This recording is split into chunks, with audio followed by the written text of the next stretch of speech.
Buen día, hoy es 2 de mayo del 2024 y tengo la oportunidad de poder entrevistar a uno de los pioneros de la lucha libre en Yucatán, don Alfonso Irán García Acosta.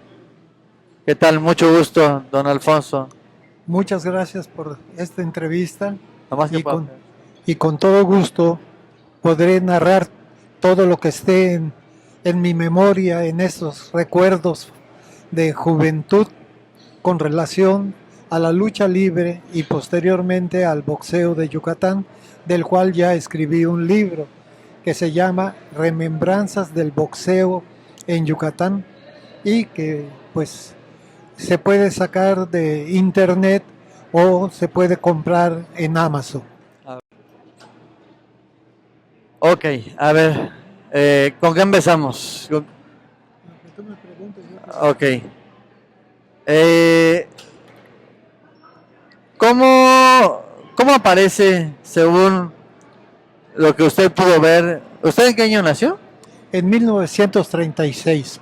A la fecha tengo 88 años. Ok. Eh, ¿Usted vio los orígenes de la lucha libre en Yucatán? No solamente vi los orígenes de la lucha libre, yo soy uno de los orígenes de la lucha libre en Yucatán.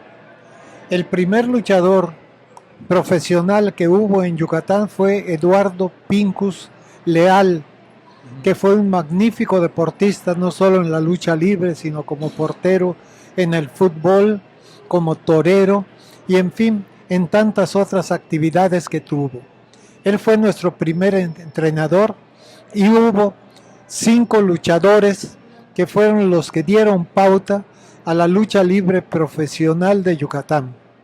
Eduardo Pincus, que luchó inicialmente como el Duende y posteriormente como Pinkuski, el príncipe millonario. Jorge García como el Águila Blanca, Moisés Carrillo, el Dandy, Manolo Mérida, Manuel Bravo y un servidor, Alfonso Irán García Costa, que luché como arte marcialista, como el sobrenombre de Lugi Shima, con el cual el Shima se me quedó hasta la fecha de los que me conocieron en esa época y todavía viven. Correcto. ¿Y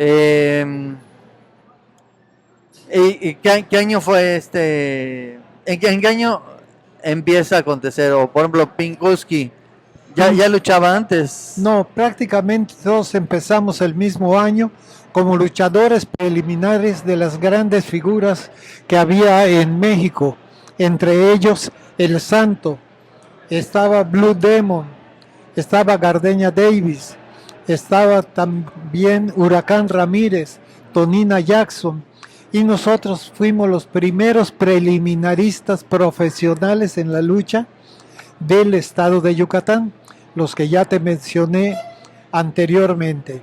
Eso fue en el año de 1954-55.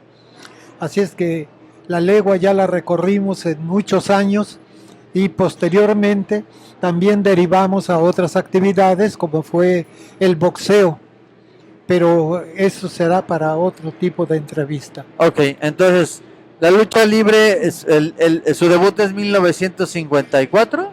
54, cuando en la Universidad Nacional del Sureste, hoy Universidad Autónoma de Yucatán, en su edificio central, en su cancha de básquetbol, se montó un ring para dar la primera lucha de campeonato del estado entre el chamaco Denis y el que está hablando como Lugi Shima, en el cual, para que te des una referencia de la vida y el costo de la misma en esa época, era entrada general 1 peso, estudiantes y damas 20 centavos, y el dinero recaudado serviría para comprar juguetes para la Navidad de los niños pobres de algunas de las colonias de Mérida, en las cuales pues la situación económica no era muy boyante.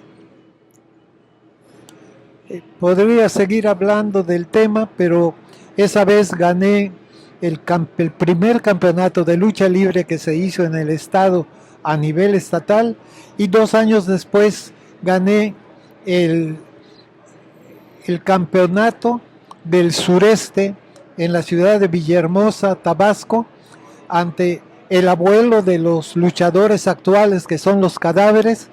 En esa época el abuelo de ellos era el Cadáver número 1, y en Tabasco gané el campeonato del sureste, que incluía Campeche, Tabasco y Quintana Roo y Yucatán. ¿Eso en qué año fue? En 1956.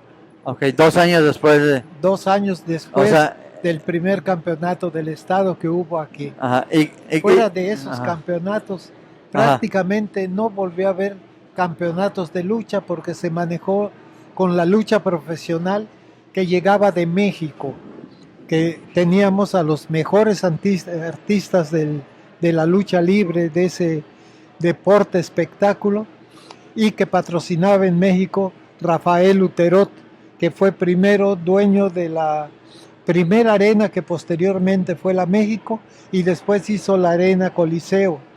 A mí me tocó luchar en la arena Escandón, Tacubaya, 18 de marzo, y en la arena Coliseo. Nunca luché en la arena México. okay. Creo que los dos únicos luchadores que lucharon en esa época en el Distrito Federal fueron Eduardo Pincus y un servidor, Luigi Shima. ¿En cuál? ¿En la México? No. No, en la Coliseo, En la Coliseo. Escandón y en Tacubaya. Ahí sí lucharon los dos, ¿no? Sí. Pincus y usted, ¿no? Y en la Coliseo luché haciendo pareja con uno que en la actualidad es referee, el Sheikh Maralá, que hizo mucha lucha aquí en Yucatán. Y nos adaptamos ambos como pareja, porque éramos muy rápidos, muy veloces, y caminábamos a veces hasta sobre las cuerdas del ring. Correcto. Entonces, su debut es en 1954, y ese mismo año, esa misma función gana un campeonato. No, no es en esa misma función. Ajá. Casi al año de estar luchando ya profesionalmente. Ah, ok. Ajá. Lo que pasa que Ajá. Gonzalo Solís Domínguez, que era el promotor de la lucha libre en el Circo Teatro, era quien nos promovía. Ajá. Y pues como toda la lucha libre y en la actualidad en la AAA, se maneja a través de las empresas. Claro, de los promotores, ¿no? De los promotores. Ajá.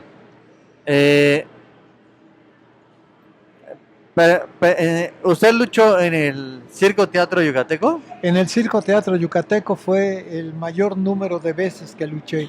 Ah, okay. Que era la catedral del box y de la lucha libre del estado. Okay. Entonces, por ejemplo, usted luchó en 1954 en Huelahuadi, bueno, lo que era, en la que era... En la Universidad Nacional del Sureste, que ahora es la UADY. Ajá, era la Universidad Nacional del Sureste. Del Sureste. Y de ahí usted sigue luchando, pero ahora ¿en dónde? En el Circo Teatro prácticamente. O sea, sus siguientes funciones en 1900. Sí, porque las funciones eran los sábados por la noche. Ajá. Y se sostenían todo el año prácticamente. O sea, de 1900... Esta función de Chamaco Dance, Ralu y Shima, ¿en qué mes fue más o menos, si se acuerdan? No recuerdo, pero era época de clases y ahí empezaban las clases en agosto, posiblemente. Y como era para beneficio de los niños pobres, fue diciembre. Ah, ok, o sea, diciembre. Entonces digamos que en 1955... Ya estábamos luchando todos en el Circo Teatro como preliminaristas de Blue Demon, El Santo y toda la camada de luchadores estrellas de la Arena Coliseo. Ok. Cuando llegaban estas estrellas, digamos, del centro del país, ¿cómo era el trato con ustedes? No, era magnífico. Todos, yo no recuerdo haber tenido ninguna diferencia con ninguno de ellos. Nos respetaba como los respetábamos nosotros. Viajábamos juntos. Inclusive me tocó en una ocasión viajar a Tizimín. Luchamos sábado en Mérida y domingo en Tizimín. Ajá. Y los que éramos luchadores limpios viajábamos en un coche y los rudos en otro. Ajá. Sí. Los técnicos. Y en el coche donde yo iba estaba Blue Demon, El Santo, Pincus y un servidor. Ok. Entonces, de 1955, 1956, ¿hasta qué años sigue luchando usted? Hasta el 62, 63. Y todos los sábados. Bueno, había a veces temporadas en que no había lucha, porque había temporada de boxeo. De boxeo. Y entonces no se cansaba al público, que prácticamente era el mismo. Ok, y cuando era temporada de boxeo, Cuando era ¿usted temporada, boxeaba? no. Solamente boxeé en una ocasión en un campeonato de box amateur organizado por Gonzalo Solís con las escuelas secundarias, preparatorias, facultades de la universidad y los barrios de Mérida. Y se hizo la primera cantera de boxeadores amateurs. Yo boxeé por la escuela Cisneros Cámara junto con Omar Fajardo, el Pelón, que fue campeón de ese torneo de guantes de oro en peso pluma, y Ajá. Wilber Castillo, Ajá. por la Universidad de Yucatán, que ganó también el campeonato, y Wilbert fue nuestro médico familiar. Posteriormente Ajá. ya abrió una clínica Ajá. con el nombre de él en lo que era el pueblo de Chuburnay, que ahorita es una colonia anexa. Claro, claro, claro. Ok, entonces, para tener certero el dato, de 1954 hasta 1962, usted estaba involucrado en la lucha libre yucateca. Sí. Y su única función de box, ¿qué año fue? En No se participó. 1953, Ok, fue antes de la lucha libre. que fue antes de la lucha libre. Ah, ok. Fue cuando estaba terminando la secundaria. ¿Terminó la secundaria o usted participó en el torneo de box? Participé en el torneo de box en una sola función. Una sola Ya función. la segunda no. La primera la perdí porque tenía problemas en el ojo derecho y me entraba muy fácil el gancho al hígado. Entonces mi padre me dijo, este deporte no es para ti. Ok, claro. Y entonces, pero quien me llevó de la mano a la lucha libre Ajá. fue mi padre. Ah, Porque sí. en 1941 Ajá. mi padre era amigo de Luterot, Ok. Ajá. de Rafael Luterot, Ajá. que también promovía la lucha libre en el Centro Deportivo 18 de Marzo, que estaba en la colonia Lindavista. Claro, Y claro. las funciones eran a las 4 de la tarde los domingos. Entonces mi padre me llevaba a la función de lucha. Ahí conocí al Dientes Hernández, a los hermanos Bornales, a los luchadores anteriores a la nube de luchadores posteriores que fue el Santo, Claro. y que ya eran artistas de la cinematografía mexicana. Ok. Alfonso Bonada fue el primer luchador que interpretó a Huracán Ramírez en las funciones cinematográficas de lucha libre. Claro, porque el Huracán Ramírez primero aparece en una película. Crox Alvarado, el que hacía de Huracán Ramírez, pero el que luchaba era Alberto Bonada. Alberto Bonada. Ah, ok. Bonada. Entonces, su papá, ¿cómo Mi se llama? papá, Alfonso ¿Cómo se llama? García Peniche. Alfonso García Peniche. Mi padre era locutor de la XCW y funcionario en el equipo de Neguib Simón en la Ciudad de México, Distrito Federal, ahora Ciudad de México, y fue el fundador de la Ciudad de los Deportes.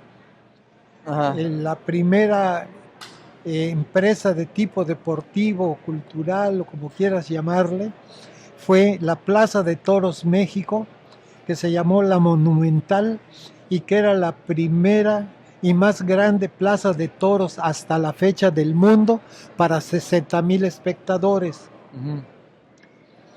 Ahí su padre, ¿qué función tuvo?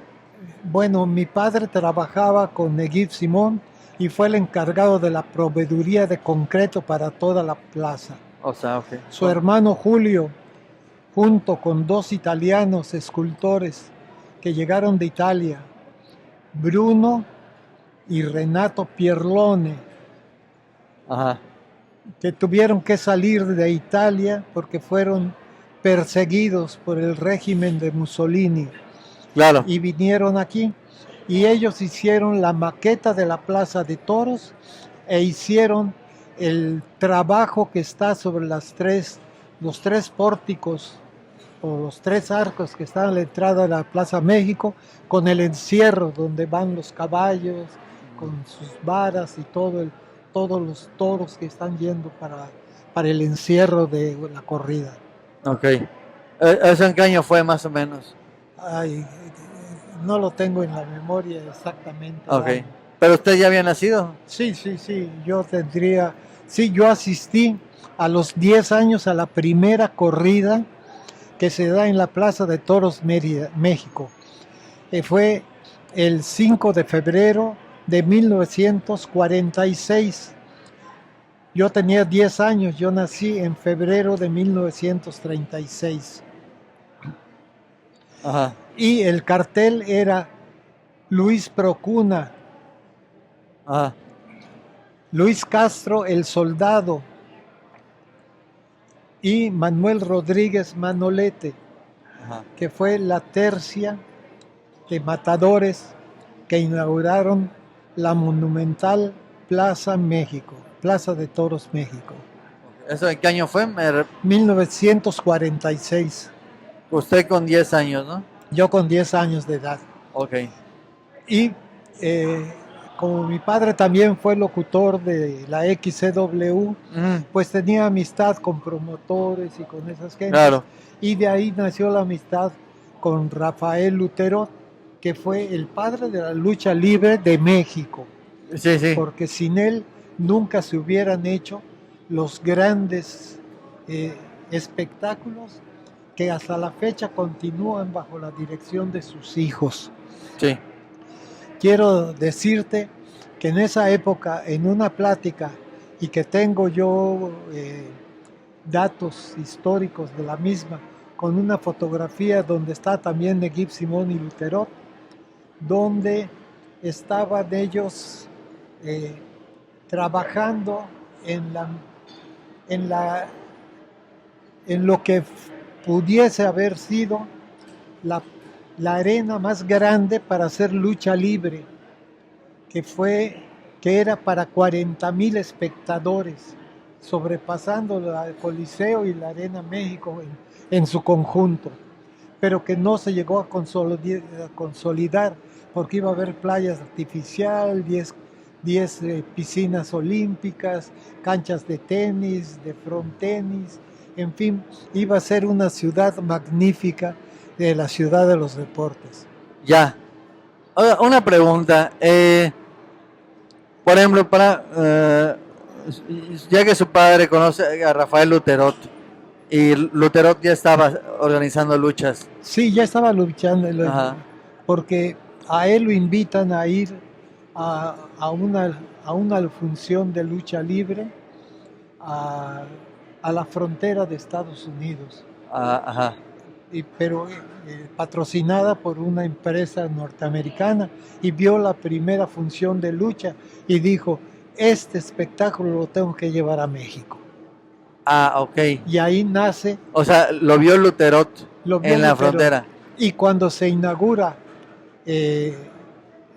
la arena, lo que fue posteriormente la Arena México, y se da la primera función de lucha libre en la Ciudad de México, contrata a los 3 mejores luchadores norteamericanos para que vinieran a México a dar la función. Te voy a dar material impreso de eso, porque a veces no recuerdo todos los nombres de los 3 luchadores, porque son norteamericanos. O sea, lo que usualmente se cree es que la lucha libre nació en la Ciudad de México, pero ahorita usted me está diciendo que no es así. No. La lucha libre empieza en Grecia y en Estados Unidos. Y hay antes en los Países Bajos funciones de lucha libre. Ajá. Y Pero en, es el catch, ¿no? y en México se transforma a un espectáculo deportivo en el cual hasta la fecha los hijos de Luterot siguen dominando con la Coliseo y la México a nivel mundial, y la AAA Ajá. actual, Ajá. La otra empresa rival, ¿no? que es la otra empresa rival, que entre los dos siguen controlando a los mejores deportistas de la lucha libre, Para bien o para mal. nacional e internacional. Sí. Pero, entonces, ¿dónde viene? O sea, lo que vio Luterot, que era catch. No entendí la pregunta. O sea, lo que vio Luterot, que dijo, quiero traerlo a la Ciudad de México. Eso no era lucha libre. Era lucha libre. Era O lucha sea, libre. ya le que se decían hacía lucha libre. No, le O decían era- lucha. Lucha. Lucha nada más. Ok. En Estados Unidos. Y esto del, no sé si ha oído el término de catch. Pero ese fue un término que se le dio que viene del griego. Ajá. Porque allí se practicaba una lucha deportiva de rivales. Ajá.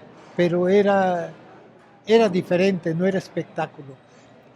Haz de cuenta que era la lucha grecorromana, Ajá. que es griega y romana, que es entre la fuerza de dos luchadores para pegar espaldas. Ah, ok. Ok. Ese es el nacimiento. Entonces Luterot vio algo, vio ahí vio una lucha que era un espectáculo. que ya era espectáculo. Ajá. Porque te digo, no recuerdo ahorita, pero puede ser que entre las cosas que te traigo viene algún artículo relacionado al mismo. A ver si lo encuentro de aquí. No, este es de... Mira, aquí viene parte de lo de Luterot. Ah, ok. Que te digo que ya te vas a llevar escrito para que tú confecciones todo lo que quieras. Aquí viene... Mira, aquí dice, el 21 de septiembre de 1933 es un especial. Salvador Luterot hacía su debut como promotor en la Arena Modelo. Arena Modelo era la Arena México actual. Justo donde hoy está la Arena México. Sí. ¿No? Ok. Sí. El cartel era encabezado por gladiadores de la talla de Jackie Joe, Ciclón Maki y Bobby Sampson. Eran los que no están registrados en mi mente los nombres. Esos fueron los tres primeros los luchadores norteamericanos que vinieron a México. ¿Pero contra quién se enfrentaron? No lo sé. ¿Quién sabe? Bueno, No lo sé. Ahora, esto ocurre en 1933, ¿no? 33, yo no había nacido, yo nací en el 36. Pasan Pero mira, casi aquí 20... tienes una fotografía mía, sí, en una lucha en el Circo Teatro Yucateco. Ya, wow, sí que estaba... Yo estaba fornido. Ajá. ¿Cuánto pesaba ahí entonces? En esa época pesaba 15 kilos más que ahora. Pesaba cerca de 80 kilos. Y medía 1,72, ahora mido 1,69. Ok. ¿Qué categoría, digamos, que es en el box? Nunca hubo en la lucha libre categorías. No, pero bueno, pero Sí, en el box, ¿qué se consideraría? Bueno, pues era peso pluma. Peso pluma. Peso pluma. Y aquí vas a encontrar material. Este es el Circo Teatro Yucateco, que posiblemente no conociste. No lo conocí. Bueno, aquí también estuve en el centenario del Circo Teatro Yucateco. Aquí estoy entregando una presea. ¿Quién es usted? Este soy yo. Este soy yo. Y aquí tenemos otra fotografía. ¿Aquí a quién está lanzando? Ya no recuerdo, creo que se llamaba... Pero sí le dio buen lance, ¿no? Ya falleció. Ajá. Ya falleció. Y debe de haber otra fotografía donde estoy aplicando una tapatía. Sí. Por ahí la vi. Sí. Creo que bueno. O tal vez... No, allá no está. No, pero sí está en los archivos. Sí está en los archivos. Ajá. Sí he visto. Sí, he visto. Entonces, Ah. este material lo traje para ti. Aquí traje también Muchas gracias. algunos datos. Ajá. Esta es la misma foto anterior.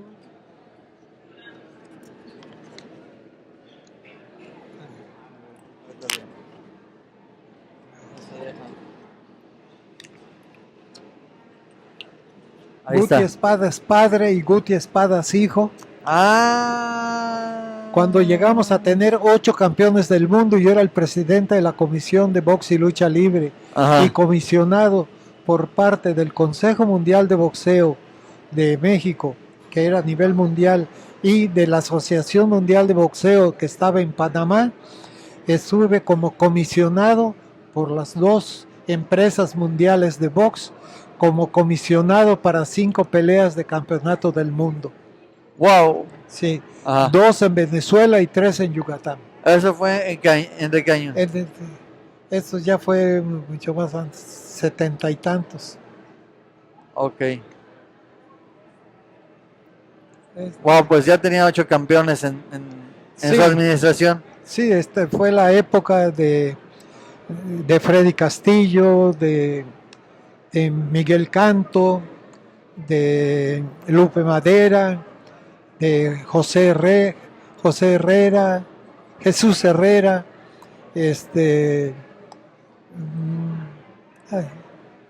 Ya. Juan Herrera y los dos Castillo. Y así es que a mí me tocó una etapa gloriosa del boxeo, no solamente de México, sino de Yucatán, que como estado Claro. llegó a tener 8 campeones del mundo en 4 años. Entonces me tocó una etapa donde no fue lo que yo hice, aunque tuve 2 actividades que cambiaron el boxeo del mundo. La primera fue que en una de las promociones a nivel de Congreso Mundial de Boxeo, por una ponencia que hicimos de México, en este caso de la Comisión de Box y Lucha Libre de Yucatán, solicitamos al Consejo Mundial con datos clínicos que no se deberían de pelear 15 rounds porque eran los antecedentes históricos clínicos, que era cuando se lastimaban los boxeadores y se bajaron las peleas de campeonato de box a 12 rounds para proteger a los boxeadores. Okay. Y la otra... ¿Eso usted participó en esa yo hice la solicitud? Ponencia. Yo hice la ponencia con Sulaimán, que estaba en México, y yo también viajaba a México muy frecuente. Ajá.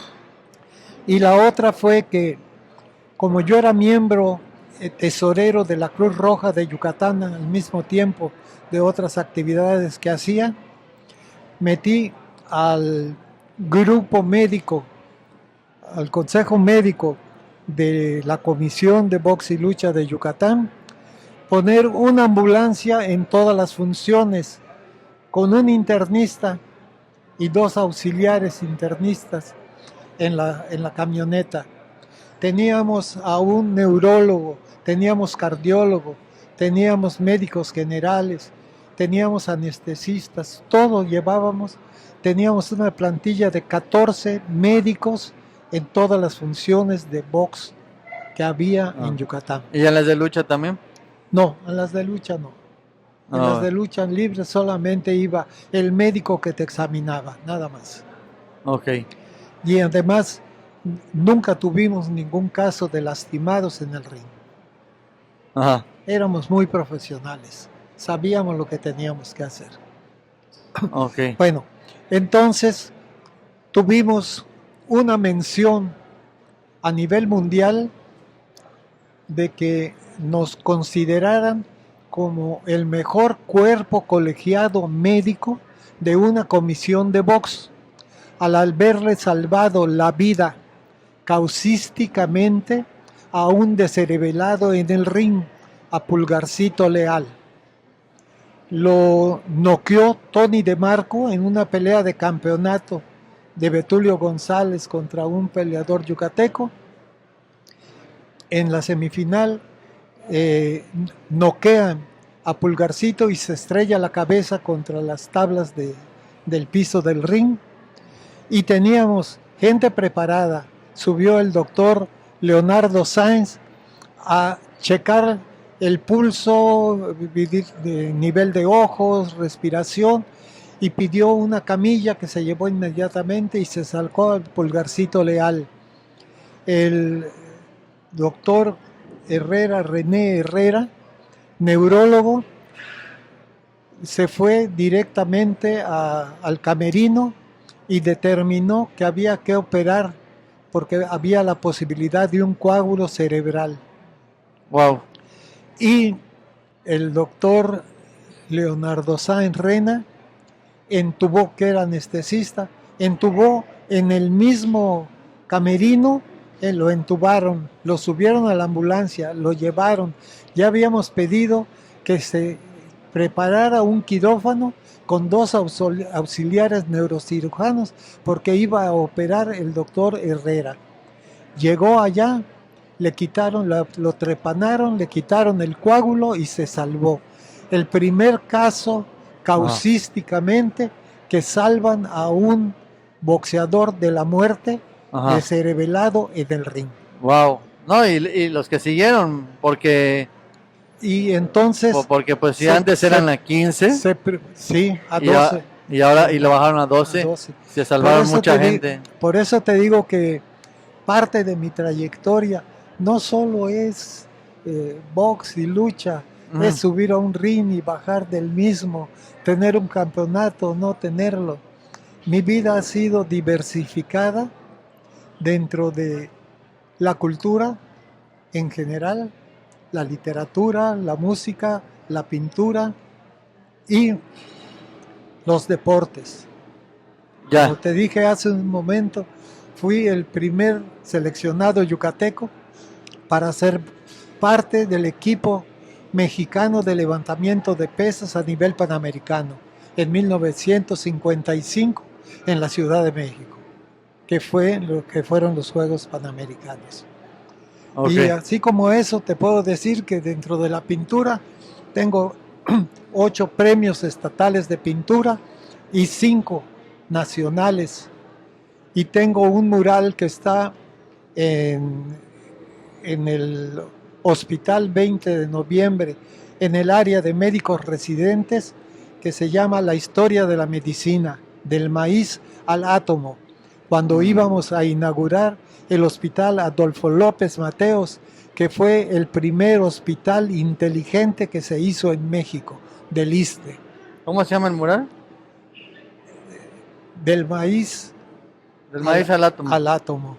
Es la historia de la medicina pintada. Okay, está en el vestíbulo de elevadores de médicos residentes. Allá en México, ¿no? En México, sí.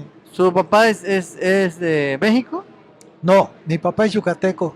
Mi papá fue egresado de lo que es el Ateneo Peninsular, que sí conoces ahora. Ajá. Era la única escuela superior que había en la época que estudió mi padre, que nació en 1905. Y se recibió en la primera generación de 1926 con el título de actor y declamador. Y en México consiguió su primer trabajo como locutor en la XCW y fue parte del staff de administración de el yucateco árabe Neguib Simón, que construyó la ciudad de los deportes. Y además hizo el pasaje Yucatán, que está a una cuadra del Palacio Nacional. Ajá. Ok. Ahí su papá, ¿de qué era cronista? Digo, ¿de qué era? Era locutor, tenía programas de radio. Okay. Presentaba, por ejemplo, a Cricri. Hizo el primer spot de Pepsi Cola, que decía: no se haga bolas con tantas colas, ahora tome Pepsi Cola.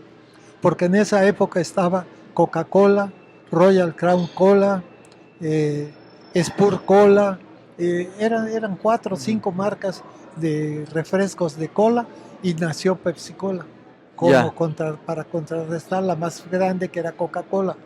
Ok, ¿y usted cuando conoce la lucha libre le atrae? Pues Me atrae sin que fundara en mí nada arraigado y Ajá, menos de hacerme luchador. Nunca lo pensé, ajá, claro. porque en mi casa mi vida giró a nivel de la cultura, de la música. Eh, pues mira, y aquí tengo una semblanza de una entrevista que me hizo Gerardo Saviola y fue en la primera edición del Diario del Sureste a nivel virtual. Ahorita estamos por alcanzar 2,5 millones de visitas, salimos todos los viernes.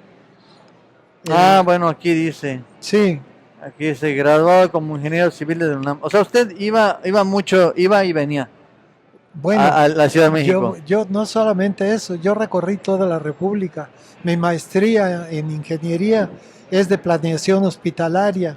El primer hospital que hice fue el de la Avenida 7 de Pensiones del Iste. Y antes hice el conjunto Pensiones de 280 casas. Y después hice Fobiste. Y Ajá. después hice los hospitales de casi toda la República, desde La Paz en Baja California hasta el Hospital del Iste de Chetumal en la otra punta de la República. Ok.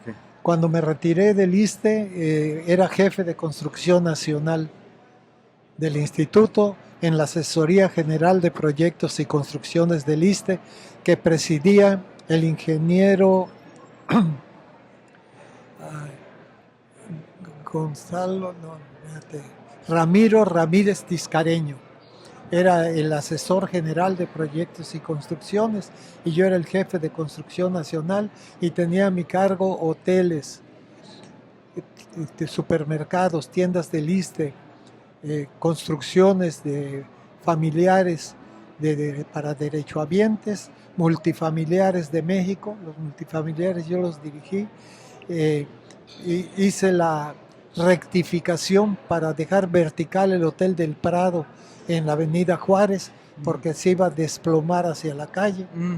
y se levantó con pilotes y dejamos puntos de bronce para poder estar nivelando con gatos hidráulicos la verticalidad del hotel. Así es que mi vida ha tenido muchos giros en diferentes cosas. Como te platiqué hace un momento, la primera conferencia que di sobre sismología la di para gente grande. Yo tenía 18 años solamente y trabajé para el Año Geofísico Internacional como recopilador de lluvia radioactiva y encargado de la estación sismológica de Yucatán. Quería preguntarle A algo. ver, Bueno, veo que este soy yo a los 4 años. regresando un poquito a la lucha libre Sí, yucateca. eh, Usted, por ejemplo, en el 41 va a la función de lucha libre. sí. Pero, o sea, ¿a qué cree que se debe que haya llegado a Yucatán hasta 1954? Pues te puedo decir que estábamos separados por completo, no teníamos comunicaciones, no se había hecho el ferrocarril del sureste, Ah, la ok. comunicación llegaba a Tabasco, Claro. O sea, era más por pues, por un tema no había de... comunicación con Yucatán, por eso éramos un estado Sí, separatista, una isla. Ajá. éramos una isla peninsular. De hecho, ¿cuándo fue la última vez que fue el intento separatista? Bueno, Fueron dos, eso ¿no? fue. En realidad, Yucatán nunca se ha separado, nunca, nunca se separó. Lo que se dice que el separatismo de Yucatán a través de la bandera yucateca, efectivamente la bandera de yucateca se hizo para Yucatán después de la guerra de castas. ¿Y por qué después de la guerra de castas? Porque el centro de la República no tenía que ver nada con Yucatán prácticamente, solo era parte pues, de lo que era Quintana Roo, era un territorio. Ah, estaba Quintana Roo y Campeche, ¿no? En No, Yucatán. no, Yucatán, Campeche y Quintana Roo. A Quintana Roo lo vuelven territorio después de la revolución, pero era para la explotación de madera, definitivamente que fue para eso nada más. Nada más. y ponían administradores, amigos del presidente de la República. Entonces Yucatán estaba aislado Ujú. y todo salía por barco del Cuyo, porque Quintana Roo no tenía muelles para poder despachar a los barcos. Entonces, por ejemplo, en 1954, ¿qué era lo que ya permitía que vinieran los luchadores Ah, nacionales? ¿Por dónde venían? ya venían vía aérea, Ah, ok. vía aérea, ya por estaba avión. Mexicana de Aviación volando con DC-3. Ok. Era de- y hasta que no se abrieron las conexiones entre Ciudad del Carmen y Tabasco y Ciudad del Carmen con los límites de Campeche, ya habían pangas para cruzar los camiones y hacías de 28 40 horas de viaje de México a Mérida, Antes de... ¿sí? eso. Entonces estábamos totalmente separados. Lorenzo de Zavala no solamente hace la bandera de Yucatán, Ajá. hace también la bandera de la Estrella Solitaria de Texas. Pero Lorenzo de Zavala era como Pero es que de los conspiracionistas, ¿no? Más o menos. pues no eran conspiracionistas, eran las gentes que trabajaron para ayudar a México. Ya. ¿Por qué? Porque el norte estaba separado de nosotros completamente. Las primeras vías férreas que se hacen del Distrito Federal al norte, ninguna hacia el sur. Al sur se hacen arriba de los años 50. Ya. Te digo que cuando fui en el 54 a México, al Comité Olímpico Mexicano, fui por ferrocarril que no llegaba a Coatzacoalcos, quedabas en la frontera de Coatzacoalcos y cruzabas en Panga, Coatzacoalcos. Uf. Ajá, claro. Entonces, Sí, no, hay que no. situarnos históricamente Ya. en la época. Claro. En la época. La Estrella Solitaria de Texas y los 5 o 4 estrellas que tenía Yucatán Ajá. correspondían a los municipios que habían en Mérida. O sea, Sí. ¿qué municipios había entonces? Era Motul, Valladolid, Izamal,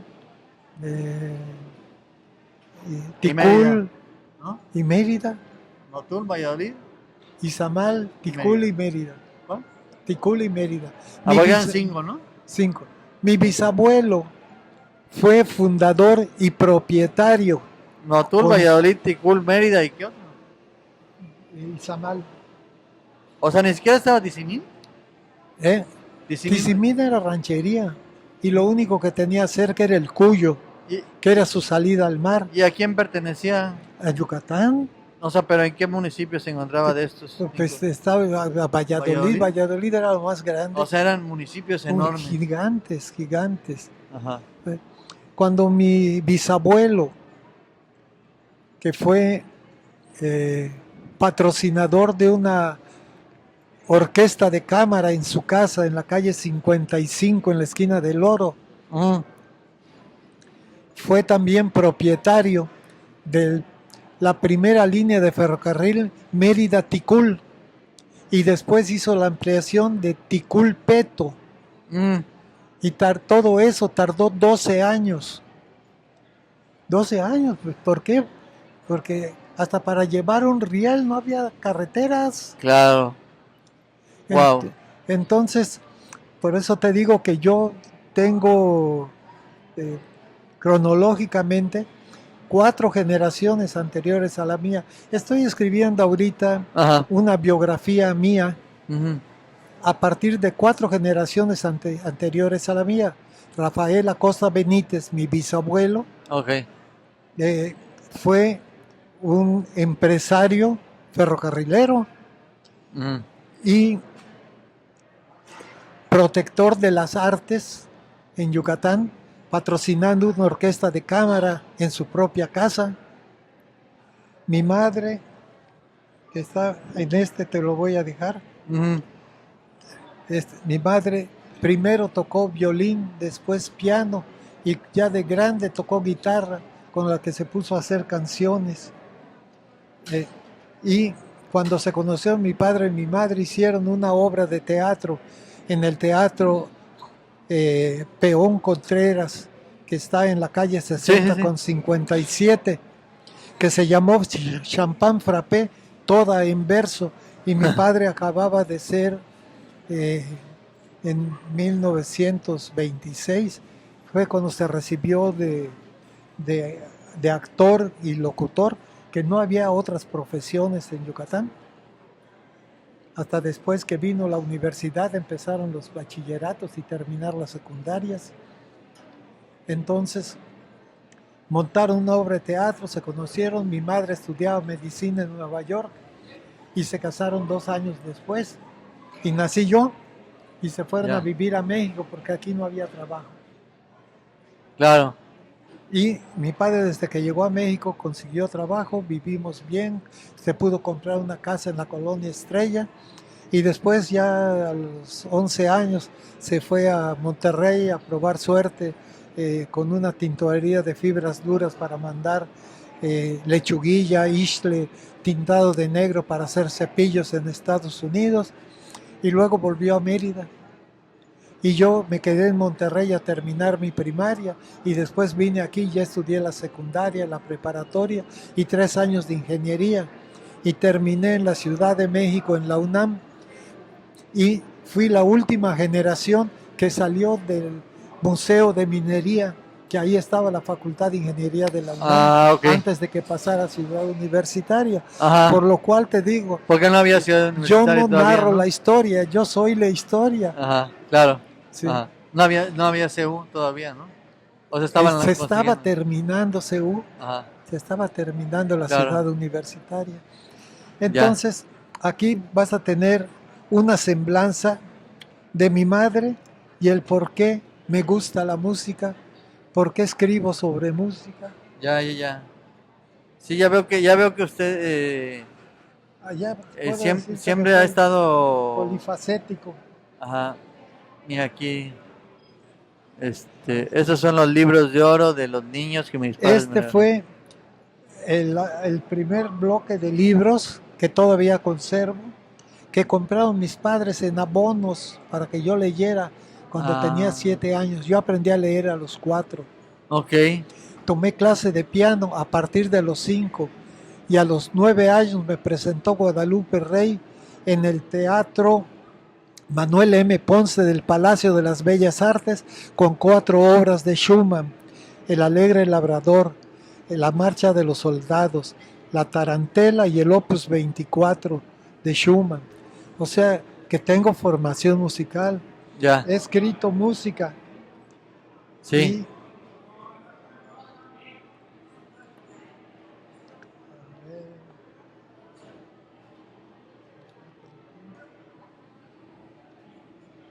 Tenía por aquí un disco que te quería obsequiar, pero no lo encuentro.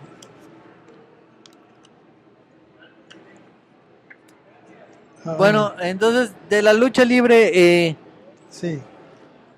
O sea, ¿cómo le hacían? O sea, ¿cómo emulaban a los luchadores nacionales si no habían llegado? O sea, si cuenta, ustedes son los pioneros. Son los pioneros, pero ya habían luchadores en México que empezaron a venir aquí, pero no podían traer preliminaristas. ¿Por qué? Porque no es lo mismo traer una lucha o 2 luchas con 4 participantes a traer una batalla campal de 10 gentes. Ok, o sea, empezaron a venir los luchadores de México. Ajá, pero ya quedarse a vivir, me imagino. No se quedaban a vivir. Venían para 1 o 2 semanas, se iban a México y venían otros. Ajá. O sea, porque, por ejemplo, si me está diciendo ahorita las dificultades de viajar para acá. Venían por Mexicana de Aviación en DC-3. Ok, entonces había más luchas antes de 1954. Sí, pero eran funciones aisladas, 3, 4 por año. Y no eran temporadas de lucha libre. Ya, 3 o 4 por año más o menos. Sí. ¿Y de ahí ellos entrenaron a más gente? No, Eduardo no sé dónde aprendió la lucha. ¿Quién sabe? ¿Y usted? Él cuando Yo era encargado del gimnasio de la universidad y teníamos un ring. Y Ah. ahí entrenábamos la lucha libre con los 5 que te mencioné antes. Ah. Moisés Carrillo el Dandy, Eduardo Pincus Leal, Manolo Mérida, el Bech García y un servidor. Pero ¿quién era el maestro? Eduardo Pincus. Pincus Pincus fue el que nos preparó. les enseñaba. Era el Ya que él nos le enseñaron, enseñaba. quién sabe quién. Y ya él no sabemos quién le enseñó. Porque además era torero, además ¿Pincus? era portero de fútbol, Ajá. era un magnífico, fue Mr. Yucatán De fisiculturismo. de fisicoculturismo. Por eso te digo que hacíamos de todo en esa época. Ya, Aquí muy, tienes, muy prolíficos. aquí tienes esto, no sé si ya te lo di. Mira, aquí está Ujú. de cuando me entregaron la placa Ya. del festival y este de la lucha libre. Y cuando ustedes Ese es el- llegaron, bueno, siguieron luchando, usted luchó hasta 1962, Sí, ya bien, sí. empezó, ¿alguien se enmascaró? Sí, aquí fueron muchos los enmascarados.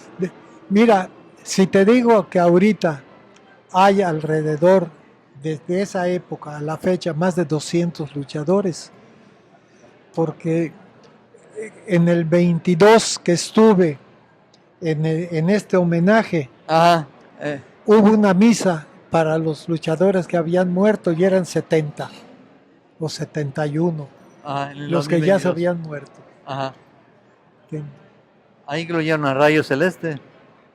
A todos. Ajá, A todos, porque están sus nombres y su nombre de luchador. Hay una relación en la capilla donde se hizo la misa. ok. ¿Usted sabe quién fue el primer enmascarado de casualidad?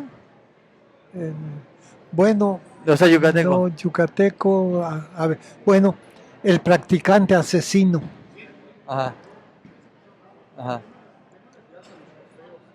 creo que era de apellido Vera, pero no me acuerdo del nombre. Y era el practicante asesino porque llegó junto con el santo, el médico asesino. Y aquí pusimos a un practicante asesino que subía todo de blanco, zapatillas, calcetas blancas, calzonera blanca y su bata clínica, como el médico asesino. como el médico asesino, solo que ese era el practicante Ah, asesino. ok, O ok. sea, era el pasante de medicina. Ya, ok, Ese sí era enmascarado. Posiblemente fue el primero, no me acuerdo de otro. ok.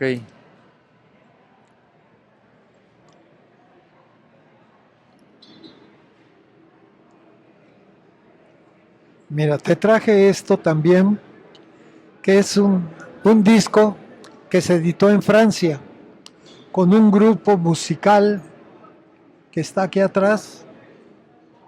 Este Ah. grupo musical lo dirigía Israel Martínez Zapata y la cantante es Leyanis López, punta de coro del coro de Guantánamo en Cuba. Tiene 12 canciones. De todas estas canciones, letra y música mía es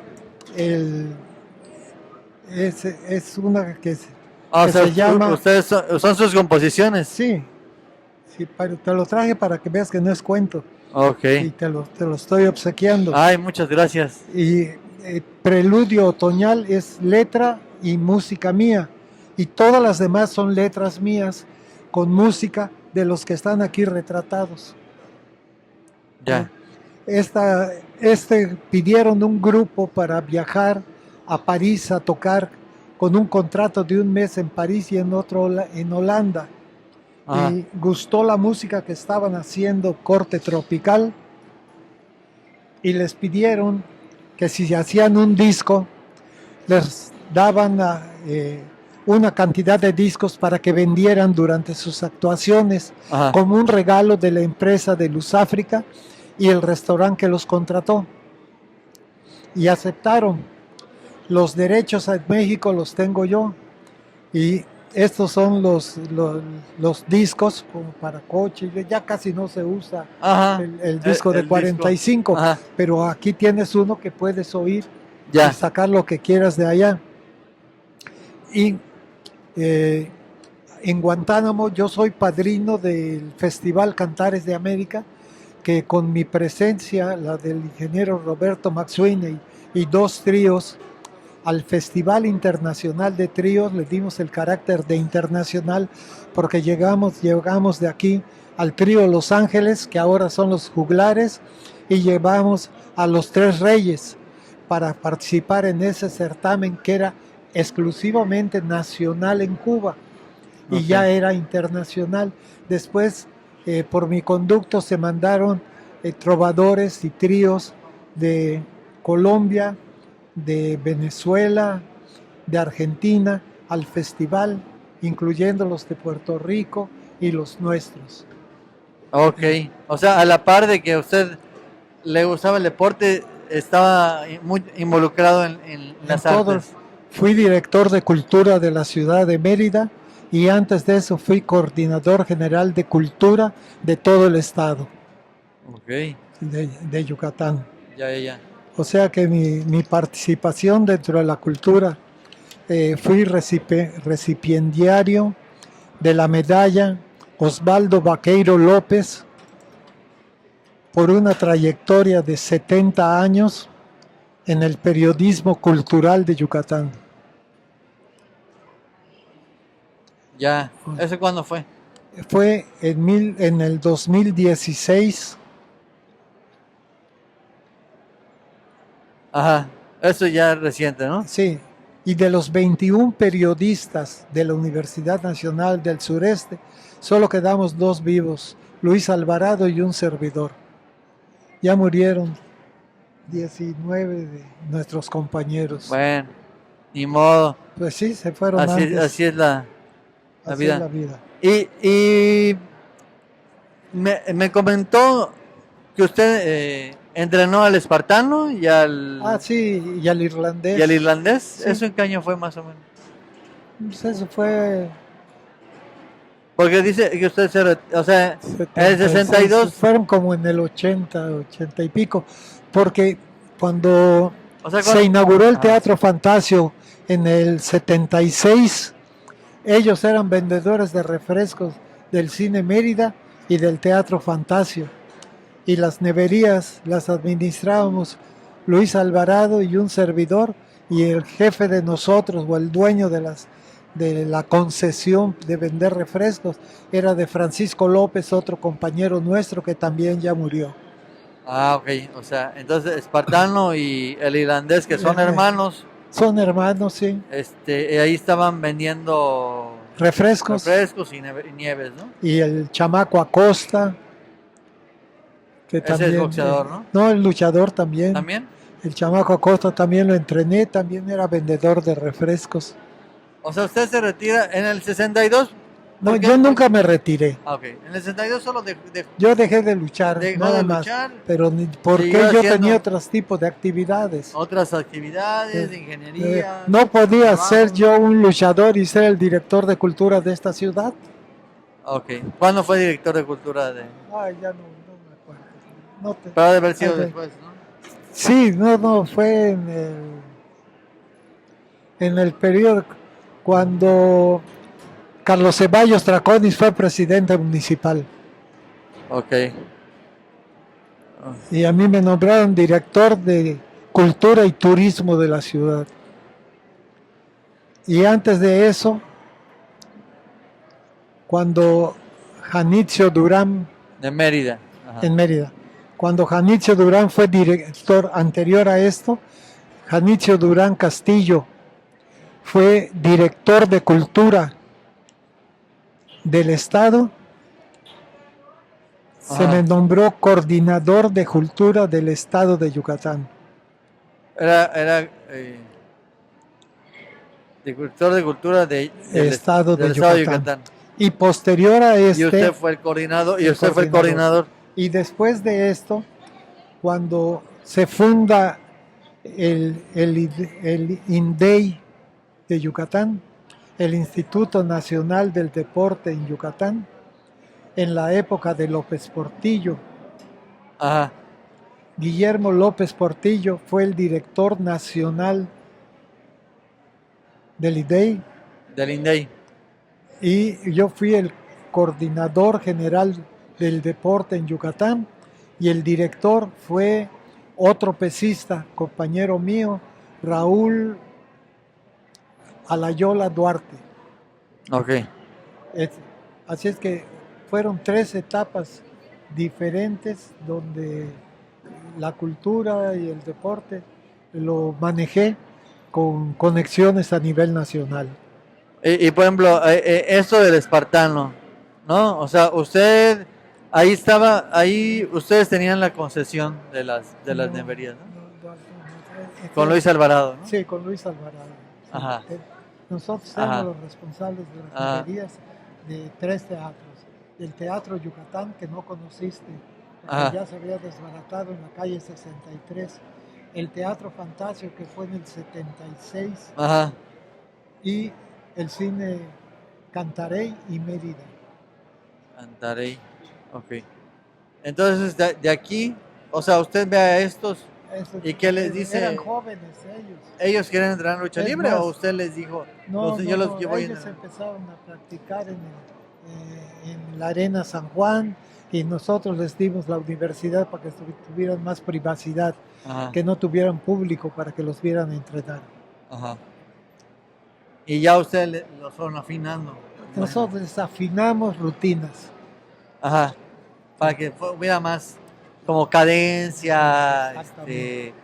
Que este, yo te agarro aquí, yo sé que ajá, brincas y te cuido ajá, la cabeza. claro, claro, claro, claro. O sea, Sí, el sí, sí. ritmo que debe llevar, ¿no? Para, El ritmo escénico, ajá, porque es un escenario, una escenografía. ajá.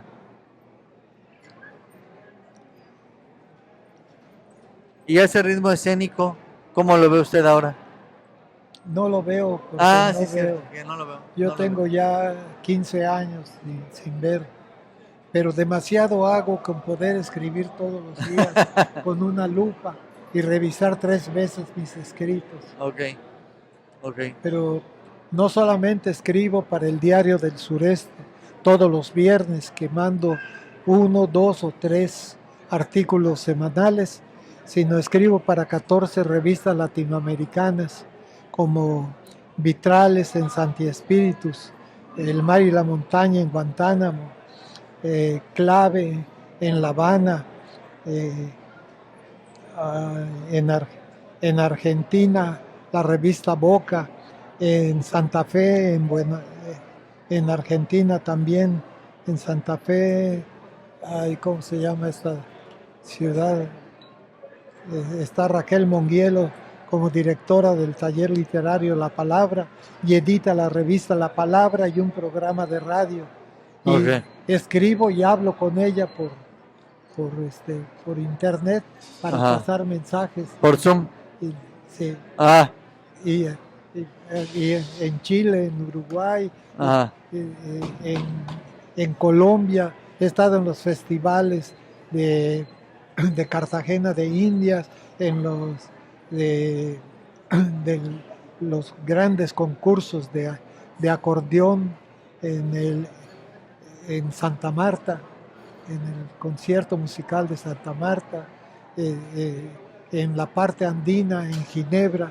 He ido a 2 festivales internacionales del bambuco, llevando la representación de México con, con elementos de aquí. En el segundo festival hicimos un dual meet entre el gobierno de Colombia, el gobierno de México, el Instituto de Cultura de Colombia, el Instituto de Cultura de aquí, y Inmecafé, Avianca, Seguro Social, pagaron todos los gastos para hacer el más importante intercambio cultural sobre el bambuco que ha existido en América Latina. Sobre bambú. Sobre el bambuco. Bambú. Bambuco. Ah, es El bambuco es un ritmo Ah, venezolano de la parte andina, ya, de la ok. parte alta, de la parte Bambuco. fría de Colombia. Ok, Por eso te digo que eh, yo no me encuentro como luchador ya. pintando, por ejemplo, exponiendo en el Poliforum Siqueiros de México, Cuevas, Quintanilla e Irán. Estuvimos un mes exponiendo obras de nosotros Entonces, eh, eh, ya no debe ser mi personalidad de luchador, que aquí en el medio no me la puedo quitar. Pasa alguien, ¿qué pasó, Shima? Me dice. Ajá, claro. Pero, pero que no puede ser en un distrito federal que alguien me dé tratamiento de luchador en lugar de un tratamiento de pintor o de literato Ya.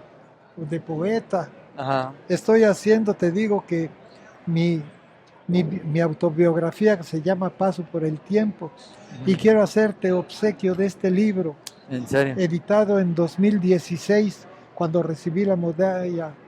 Es un libro de poesía con síntesis biográficas de cada lugar en los que he escrito obra poética.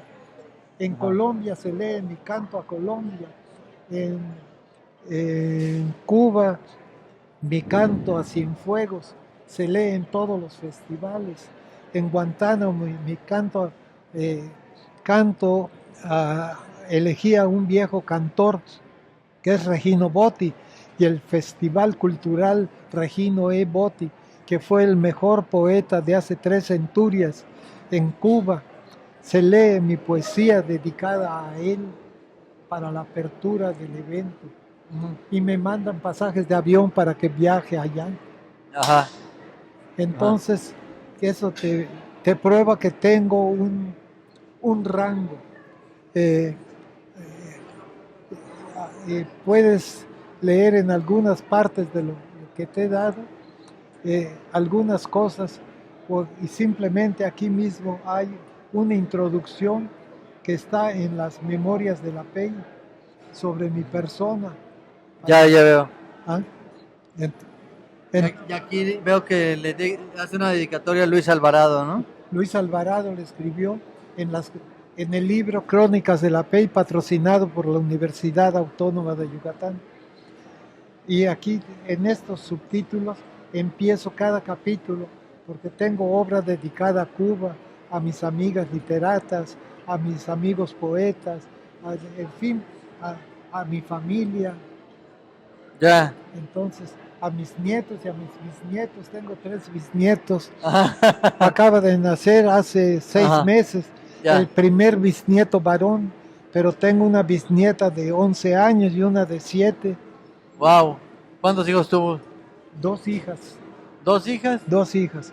Una que tiene ahorita 64 años y una 62 que está enferma, la acaban de operar la columna vertebral. Ah, ok. ¿Y cada una tuvo cuántos hijos? Eh, la, la chica tuvo eh, tuvo 3 hijos, pero uno murió. Tuvo dos hijas, Carlos y Michelle. Ajá. Y la otra tuvo un hijo que es eh, Godofredo. Él es cineasta. Estudió primero en Canadá y después terminó en Guadalajara. Ahora está viviendo aquí en Mérida a partir de la pandemia. Godofredo Medina. Godofredo Medina, ¿lo conoces? Es mi super amigo. Ah, bueno, pues ahí está. Es Ajá. mi nieto. Es mi nieto. ¿En serio es su Godofredo. nieto? Sí, es mi nieto Godofredo. Godofredo Medina tiene una Medina García. cosa que se llama la pompa La flotante. pompa flotante es de él. Él Ajá. ganó aquí 2 premios de cortometraje en Yucatán con sinodales de Cuba. Sí, sí, sí. Por eso ahorita que me dijo Canadá, Sí, luego estuve en Guadalajara. sí. Y le Y dieron. yo viví, bueno, él no estaba viviendo en el mismo departamento, pero en el 2010, que yo estuve por allí, Sí, como o sea, la mitad el segundo semestre, digamos, del 2010, sí. conocí a Godofredo. Bueno, pues Godofredo es mi nieto. Ajá. Él me acaba de regalar una computadora nueva. Ah, qué Y padre. me dijo, tu computadora ya no sirve, ya está obsoleta, tiene muchos Ajá. años. Te voy a llevar una nueva. Me llevó una computadora nueva. Ajá. El domingo comí con él Ajá. en el club de golf, en La Ceiba. Ajá, sí. Allá vive su Allá mamá, vive mi su hija. mamá. Ajá. Bueno, y Ah, ella es la que está celebramos. enferma, ¿no? No, bueno, fue la enferma y fue mi hija Adi, la mamá de Godofredo, que es la mayor, Ajá. y fue mi esposa que cumplió años igual que mi hija. Ajá. mi mujer cumplió 84 años, la que Ajá, viste ahorita, y mi hija cumplió 64. La ajá. tuvo cuando cumplió 20 ¿Su años. mujer está aquí? Te la presenté, Ah, ok, ok, ok, ok. Está bien, está bien. 84 años Ahorita la tiene. vuelvo a... Es que... Ahorita la ves de Ahorita la nuevo. voy a saludar. Ok. Le va a dar gusto saber que conoces a Godofredo. No, sí, es muy Es más, yo he talentoso. trabajado en Oh, pero en dos ¿cómo? cortometrajes de Godofredo. ¿En serio? Sí, Pero ya salieron. sí, los hizo hace tiempo. Ay, voy a ver cuáles son, para Bueno, reconocer cuáles. sí, a él le preguntas y te dice Ajá. enseguida. Pero es curioso cómo sigue esta parte, Te o sea, digo, yo he sido desde, artista de Godofredo, va. desde desde su Desde mi desde su bisabuelo bisabuelo, venimos haciendo una... luego su abuelo Te que, digo, aquí vas a encontrar que mi madre estudió en Nueva York medicina, hizo teatro con mi padre, me tuvieron a mí ajá, y a dos hermanas más. ajá, eh, Estudió inglés, habla francés. El primer ballet del Lago de los Cisnes, mi madre hizo toda la traducción del francés a los pasos adaptados a la música. Mi madre hablaba ajá, inglés, francés y español. ajá, Eh, eh, Fue maestra de taquigrafía, de elementos técnicos que terminaban la secundaria con con un título de secretarias comerciales en la Genaro Rodríguez, hizo música ya en su vejez, en fin, eh, y en México, mi casa en la Colonia Estrella, en la Serena 96, los sábados había noches de bohemia en mi mm, casa, mm, donde el piano de mi casa lo tocaba Consuelo Velázquez.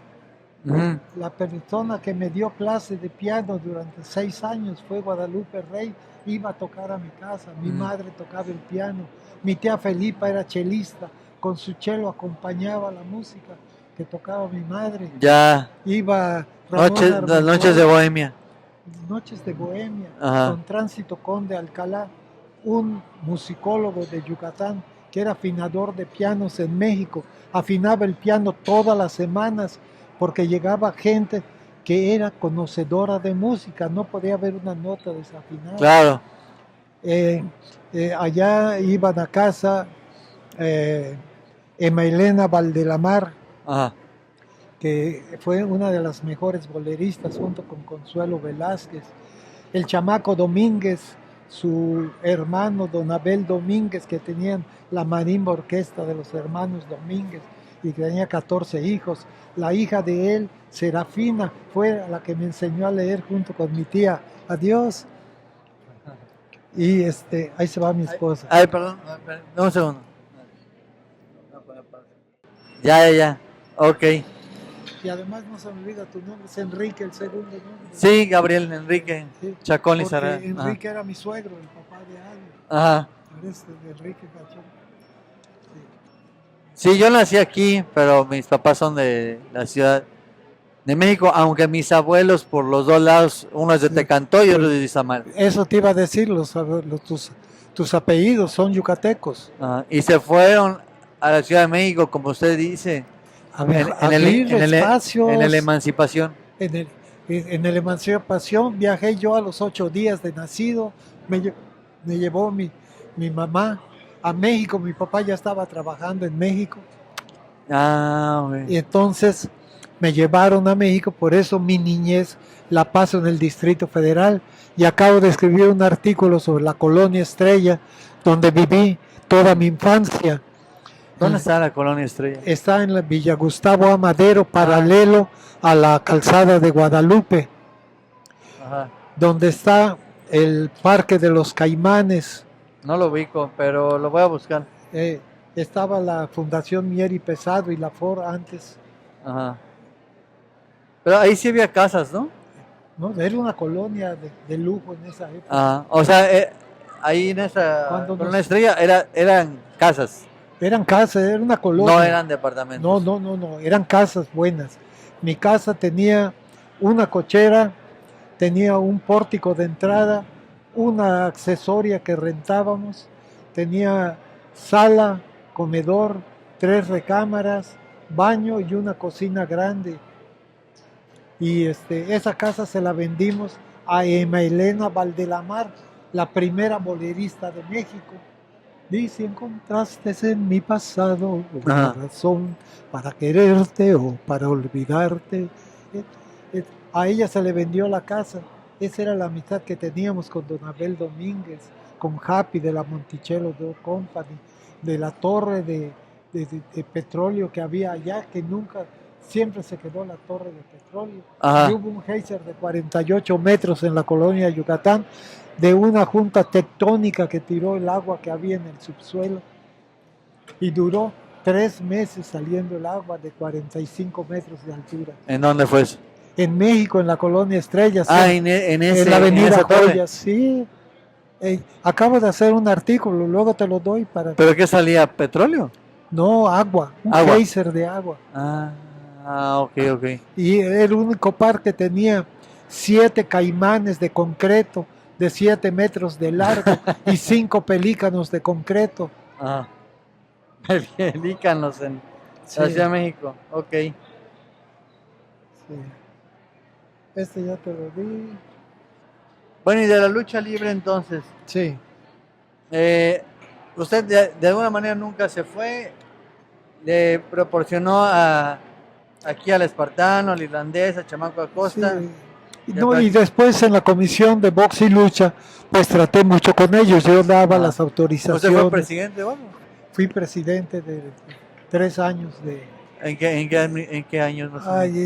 Lo vas a encontrar entre los papeles, o puedes solicitar a internet Remembranzas del boxeo en Yucatán, Diario del Sureste, y vas a encontrar 9 capítulos que están en el libro. Los puedes sacar. Ahí debe salir No, está desde la primera comisión de boxeo hasta la última que yo escribí. Cuando salió en el 16, 18 salió el libro. ¿Los entrenó más gente? Digo, bueno, no los entrenó, más bien los facilitó para que pudieran luchar, ¿no? Luchaban en la San Juan y ahí usted les dijo... Pero además, el servicio médico del box abarcaba a los luchadores, cosa que en ninguna otra parte hay. Yo sí. O sea, los incorporó, digamos. Yo pasaba allá, iban con el médico y les daban su autorización escrita para poder luchar, les checaban presión arterial, dientes, todo. O sea, si no cumplían, no subían al ring. No subían al ring, o los mandaban con el médico y volvían. Hasta que estuvieran... Sí, hasta que tuvieran su certificado. Mira, te voy a dar es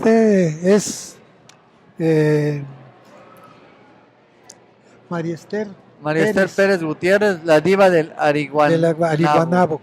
Es San Antonio de los Baños, es ahora, antes era el antiguo Ariguanabo. Ella es cantante de ópera, pero mi poesía de carácter bélico allá. ¿Bélico? Sí, mi posición social ante las guerras y ante todo eso. Claro. Por ejemplo, hay uno que le puso música, Rafael Lauzán, hijo del historiador del antiguo Ariguanabo. ¿Qué es el Ariguanabo? El Ariguanabo es el nombre antiguo del río que cruzaba San Antonio de los Baños, ahora es un municipio de Cuba. Y en el Museo de la Ciudad los domingos hay una tarde cultural a las 4 de la tarde. Para mi cumpleaños que pasé ahí, Rafael Lauzán le puso música a algunos de mis poemas, y además, como sorpresa y regalo para mí, llevó a un grupo de 14 jovencitas de secundaria que eran sus alumnas a hacer una poesía coral de mi obra. Entonces eso fue una cosa muy satisfactoria. Sentado junto a mí estaba el de de la trova nueva de Cuba con Pablito Milanés, Silvio Rodríguez, que él vive en el Ariguanabo y allá tiene el mayor equipo, allá vive, allá tiene el mejor estudio de grabación que hay en Cuba, es de Silvio.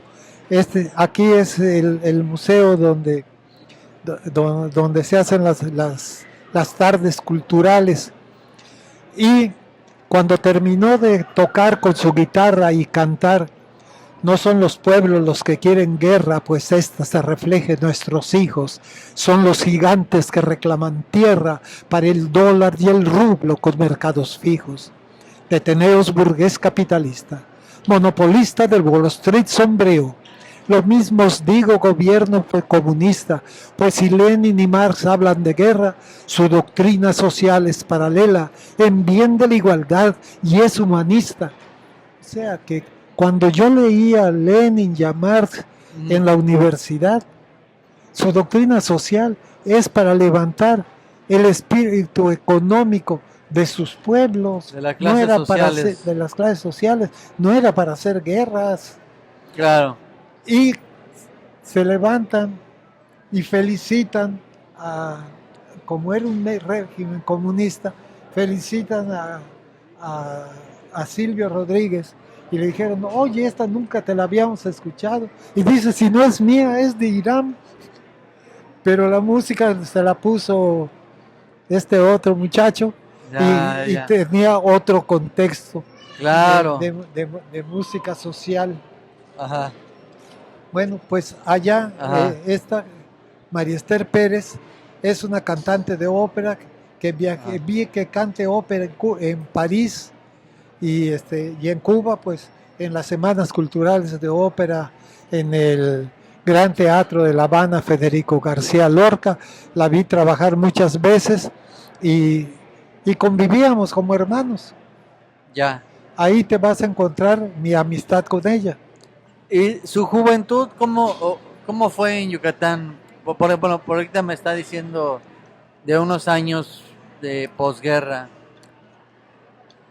No la sentí, no. Pero te puedo decir que en México sí recuerdo a los 5 años cuando en mi casa se ponían unas mantas negras en todas las ventanas para que desapareciera la luz en la época de guerra, para obscurecer la Ciudad de México y no se fuera localizable desde los aviones alemanes.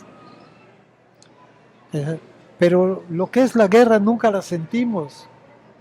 Para mí era un juego eso de estar en la noche con luces bajas y cuidando de que no saliera la luz. Uh-huh. Pero mi juventud, puedo decirte que la pasé en Mérida. Ok. Porque yo de Monterrey llegué a los 12 años aquí. Ajá. Y ya ya lo que es su carrera profesional como... No, vine a estudiar la secundaria, estaba terminando mi primaria en Monterrey. O sea, su carrera profesional, o sea, ¿usted es ingeniero también? Soy ingeniero civil. Ingeniero civil, eso ya no, sucedió en muchos lados, sí, ¿no? Es otra cosa, sí, en toda la República. Te digo que hice hospitales en La Paz, Baja California y en Quintana Roo, en Chetumal, o sea, en los extremos. De todos los extremos. Y no había hospitales del ISSSTE en esa época. Entonces, prácticamente yo me pagó el ISSSTE mi maestría en planeación hospitalaria en la universidad en el Mercy Hospital de Houston. Así es que también al ISSSTE le agradezco el posgrado que tuve. Okay. Y después renuncié aquí a la estación sismológica porque yo tenía que viajar. Uh-huh. Ok. ¿Cómo lo trataron en este último... cuando le dieron este reconocimiento de la comisión? Fue una cosa muy agradable. Freddy Ríos me vino a buscar a casa, yo no sabía que era un reconocimiento. Me vino a buscar a casa y me dijo, es el día del luchador, yo te voy a buscar a tu casa. Pasó a recogerme a la casa y me llevó a una arena que está por el rumbo del Cuculcán. que no sé cómo se llama, ni sé llegar. Ajá. Y Ah, el gimnasio de la Lupita, algo así. creo que sí. Ajá. Bueno, y allá me encontré con muchos de los luchadores que ya se retiraron, Ajá. algunos como, ay, ¿cómo se llamaba Lobo este? Salvaje. Sí, no, todos ellos estaban allá, Con Rojo. pero sí, todos, pero con los que tenía yo amistad, que los conocí desde muchachitos, estaba el chamaco Acosta y estaba otro que vivió en Texas, en Houston, y trabajó en el restaurante de mi tío, Ah, ok. pero no recuerdo su nombre de luchador, ni Ya. su nombre. Pero apenas me vio, me dijo, oye, ¿cómo estás? Pues no has vuelto a Houston. Él me reconocía perfectamente, pero yo no a él. Bueno, pues ese día me llevaron allá, se hicieron una serie de reconocimientos. Ahí está la tapatía. Ahí está la tapatía. Y el último que recibió el reconocimiento fue cuando dijeron que fui el primer luchador que ganó un campeonato en Yucatán, porque después no hubo campeonatos. Un campeonato de lucha libre. Sí. Ajá. Sí, por aquí lo tengo. Como, sí, lo tienes ahí anotado. No tengo, pero era el campeonato. De lucha libre del Estado. ¿Ese quién lo creó? La comisión de lucha. No, el empresario Gonzalo Solís Domínguez. La esposa de Gonzalo Solís fue mi maestra de botánica en la secundaria. Es que todos se conocían. Todos nos conocíamos. Gonzalo Solís. Domínguez. Fallo le decían. F-A-Y-O. Fallo Solís. Y él fue empresario hasta que murió. Él trajo aquí la triple A.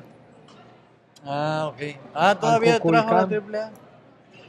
Al Cuculcán la trajo. Okay. Allá hizo dinero. Ajá. Ahí sí. Allá sí dejaba dinero. Ajá. No, entonces te voy a dar 300 pesos. Oye, pero si gané el campeonato, lo siento, a partir de ahora vas a ganar más. Porque ya eres el campeón, te podemos anunciar como el campeón. Y era el único que anunciaba como campeón. Ajá. Nada más. ¿Y ese campeonato usted lo tiene ahí? No tengo nada de eso. Ya. Nada. Ya se perdió. No, nunca me dieron nada, solo me levantaron el brazo. Ah, o sea, no le dieron ningún cinturón. Nada. El cinturón era para el boxeo. Bueno, ¿qué otra cosa?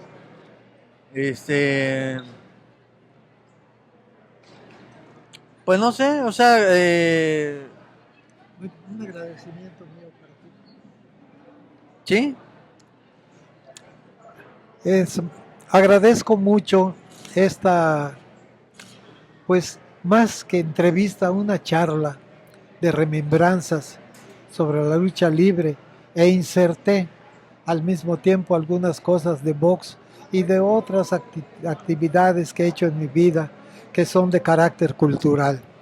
Dispensa por haber distraído de la lucha algunas otras cosas, pero se concatenizaban en virtud de que yo hice de todo, a todas horas y todo el tiempo, sin deslindarme de mis responsabilidades profesionales como ingeniero civil. Tengo anécdotas de todo lo que ha pasado, pero sobre todo recuerdos de mi vida que son muy gratos. Te agradezco mucho esta entrevista, charla, en la cual me has hecho sacar del arcón de los recuerdos muchas cosas agradables de mi vida. Las desagradables no las destapo, siempre están en el fondo.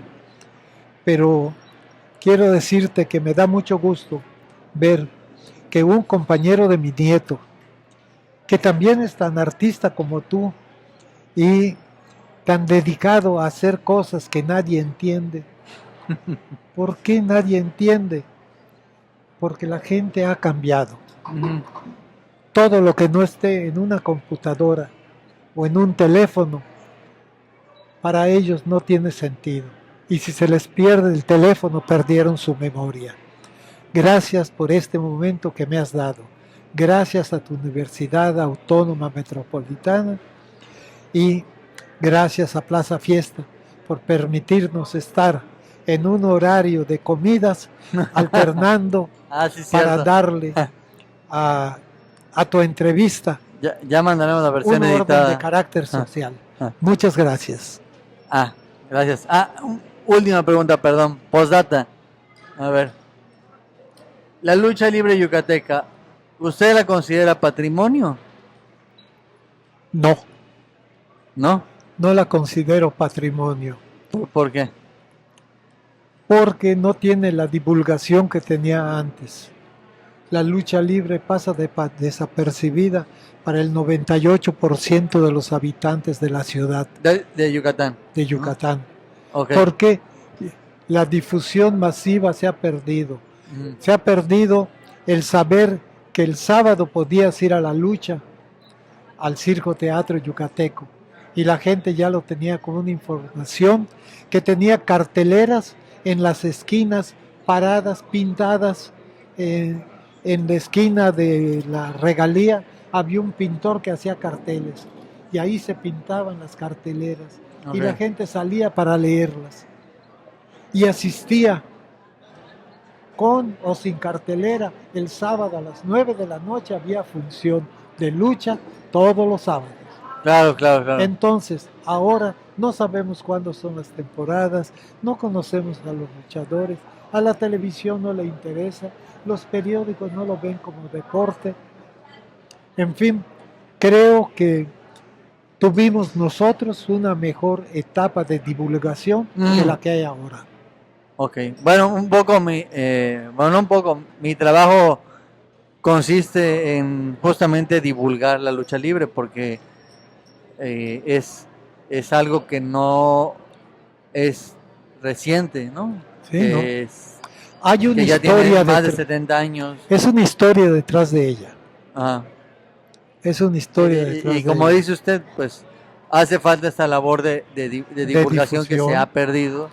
Y qué bueno que me encontraste para poder conversar de esto. Qué malo que se haya ido Eduardo Pincus, que fue el pionero. Ese sí fue el pionero de la lucha libre de Yucatán. Bueno, eso es su hijo. Algo de tener de información. No lo conozco, por eso te digo que no tengo información. Su mujer fue compañera de nosotros, secundarista. Y yo visitaba Campeche en las semanas culturales magisteriales, invitado por el poeta Brígido A. Redondo, y su hermano Erasmo, a pasar una semana en Campeche recorriendo el estado dando conferencias. Entonces allá era cuando yo iba a visitar a Pincus a su bar. Entonces yo mantuve con él siempre un contacto directo cada que visitaba Campeche, en cualquier momento, aunque fuera por un día, pasaba a saludarlo. Pero porque mantuvimos muy buena relación y con los luchadores que fuimos pioneros, nos llevamos como hermanos hasta que se fue cada uno de ellos. Ni hablar. Y ahora quedo yo.